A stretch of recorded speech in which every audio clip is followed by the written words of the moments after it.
يا عم تعال هات لنا حاجة. عايز ايه؟ ماشي هجيب له خلاص. عايز ايه؟ هات يابا. خد يا عم 200 جنيه هتروح تجيب شوال درع وجه للحمام عشان جعان. امسك يا عم. 200 جنيه ماشي.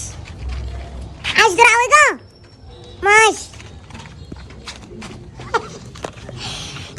بس ايه فايدة الحمام؟ بياكلوه بس ما بيعملوش حاجة تانية. طب ما انا استفدت بالفلوس احسن. بس انا اجيب له الدرع الوجه بتاعته واخد انا الباقي اجيب له شوكولاتة. جبتيله بس اخد الباقي منه والله. بس انا مش عبيط انا. امشي. البابا ادولك بالليل عشان ايه دلوقتي ايه؟ الراجل ماهوش فكر، انا هجيب لك فكر. امشي. بدأ يا عم خد تعالى في الباقي يابا. ايه يابا؟ باين. لا انا مش عبيط ولا.